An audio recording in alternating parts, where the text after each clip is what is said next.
This is a Fox News alert. Just 3 days before leaving office, President Obama has commuted the majority of former soldier Chelsea Manning's 35-year sentence for leaking Army documents. Her sentence, which was supposed to end in 2048, will now end on May 17th. So, Greg, I was taping the podcast, I'll tell you what, with Chris Starwalt about 20 minutes ago, and I looked up and saw the breaking news, and I thought, oh, Greg Gutfeld's going to have a lot to say about this.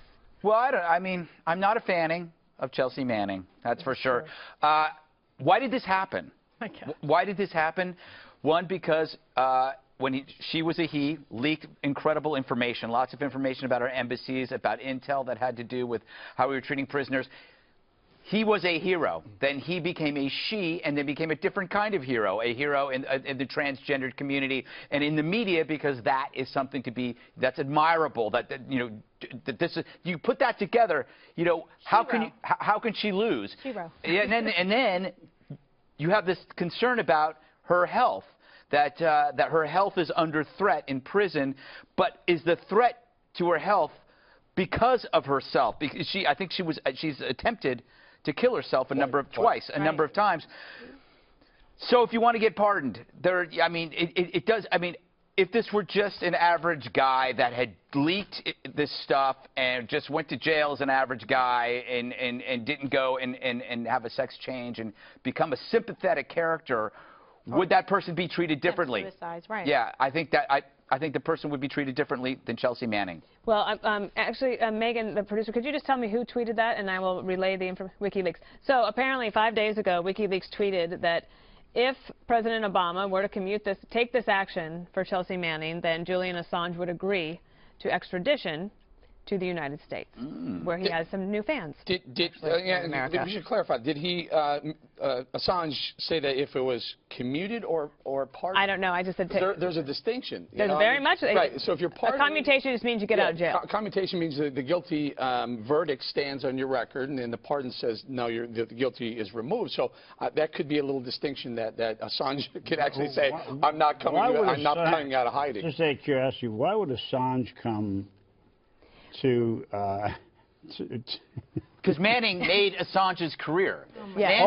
I'm sorry, I didn't realize. Yeah, Manning delivered all of these documents to WikiLeaks. If it wasn't for Manning, you wouldn't have Assange. Was he a man when he did the leaks? Yes, he was. His name was Bradley Manning at the time.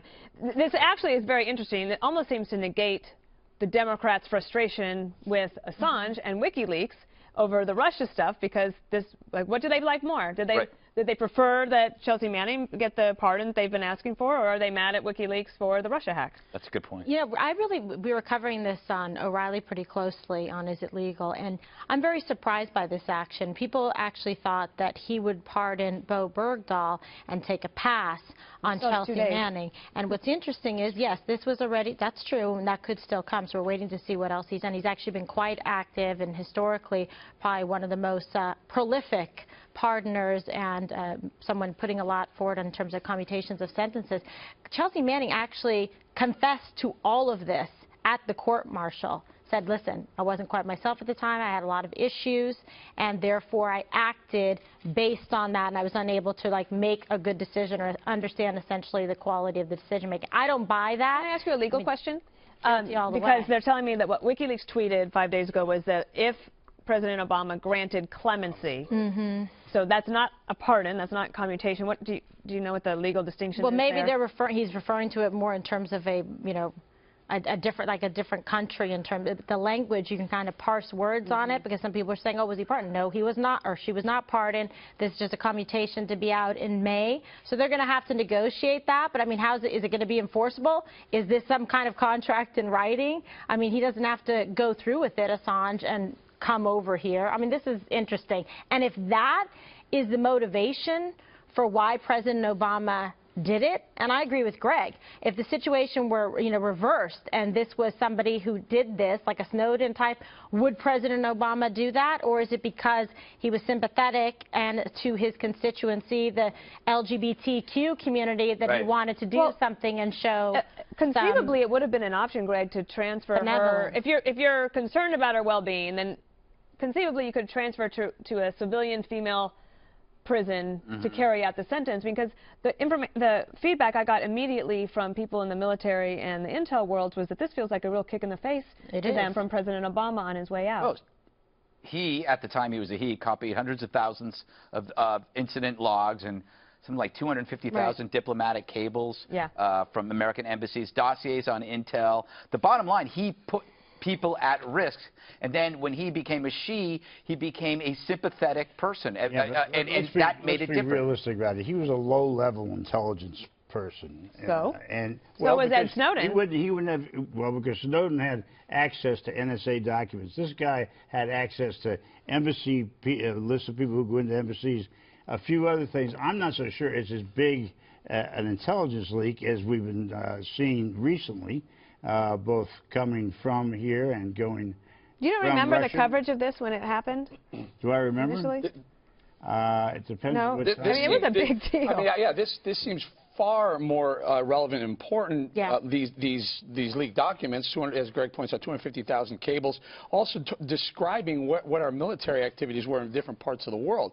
You juxtapose that to Ed Snowden, who leaked some the NSA activity, the unconstitutional search and seizure of all Americans, and it's different. It's a data mining of what people are talking about on the phone here versus where our military people are stationed, what they're doing, who they're talking to. And including translators. That were helping the United States, who then were targeted. I missed most of the coverage of this. I was laid up, but I think that was before that. I'm going to use that excuse. I see that. That's good. Might have been laid up then. Let me ask you something you do know about, for sure, which is that President's I do know about? Yeah, because you were there and you'll remember this. The Mark Rich pardon. I do. On the way, on his way out the door, when President Clinton decided to do the Mark Rich pardon. Anybody here, trivia, who was the pardon attorney at the Justice Department at the time that approved that? Eric Holder. Eric Holder. I don't remember. Yeah. But remember, I mean, that really stuck to President Clinton like a glue forever. This is too. I'm not trying to apologize for Obama at all. I think this is one of the stranger pardons, or whatever you want to call it. I don't understand why he wants to get in the middle of this when we're in the middle of a lot of discussions about intelligence leaks coming from the Soviet Union, having to do with the Trump presidency. There's a lot of going on now, and I'm not so sure I would use this as a time to do this. I mean, you know, male or female. The Soviet Union. You brought in the Trump. The Soviet Union. Somehow. But the thing is, clemency meaning basically leniency. So you can argue about this back and forth and say, but I mean, it's lenient if you're letting someone get out of prison. In commutation. Right. She will get a hero's welcome. But is this because President Obama is calling Julian Assange's bluff? Is that what we're basing this on? Which is really an inappropriate reason. Last word to you. The last word, the most egregious thing about President Clinton's pardoning of Mark Rich was that Denise Rich was a massive donor to the Clinton Foundation, to Bill Clinton and the Clinton Foundation. This was a complete payback. Her husband made $1 billion selling oil to the Iranians. That guy should have been in jail for a long time. Certainly not allowed to do business here again, and completely wiped it clean because of a handout. And I'll tell you, it was a very, very bad decision, but they had Holder, and they also had somebody in the White House, the chief of staff, who was also in favor of doing that, and it did stick to him. And I think this will stick to Obama for a while. But there's a lot of other pardons that will stick to him as well. What about the crack dealers and the meth dealers? In this recent. Well, by the way, that's another offensive part, because they're supposed to be not people with any violence associated in their convictions. And almost all of them have weapons, gun charges, along with the drug dealing, which is highly inappropriate. Yeah, crack and methamphetamine is something that shouldn't happen. But the marijuana pardons, I thought, were I mean, crack dealers destroyed communities. The only way that crack dealing ended was when the communities turned on them, because they couldn't stop. Like, nobody could do anything. It was finally the communities had to shame these people out of their communities and get them out of there. And I understand that this is, we've had a huge decline in crime overall in the last 3 or 4 decades, and I think that leads us to a false sense of security. It's like, well, you know what? They're now 30, 40 years. They're 40 years old. what are they going to do? You know, they get him out now. But those aren't proper criteria. You're right. What signal do you send to anyone who's thinking about leaking state secrets, military secrets, when you know that this egregious, I mean, not just a couple of documents, like locations, names, hundreds of thousands of cables, diplomatic cables, and you get pardoned, or I'm sorry, you get your sentence is commuted. You get out of jail. Yeah. You get out of jail basically free. I mean, you'll... Well, you won't. There's a bigger question here, and I don't know if it's ever going to get answered, is why did Obama do this? Well, hopefully we will get answered. We're going to stay on this story. I mean, sometimes it's cool. It's cool to take a transgender and take her out of... Yes, that is... I mean, well, no, this is a romantic, heroic figure. Somebody who leaked documents... Romantic, heroic figure? Yes, who leaked documents, I want you to repeat that. Yes, a romantic, heroic figure for leaking documents that exposed American injustice worldwide, then has a sex change, has a victim identity status. Then put that together, attempts. you got a hero. So it's like made-for-TV movie. Or did he and does she check all the boxes that Obama is trying to leave in his legacy? Well, we'll see tomorrow. Yeah. Anti-war. A lot of them. LGBT community, etc. And he gets to bait Assange and say, here, call your bluff. You coming? Okay, and we will probably get more information about this because tomorrow is President Obama's last press conference. Yeah, and let's hope Assange does get back so we can put him in jail for life. And if I was for capital punishment, I would do it. All right, Bob's back.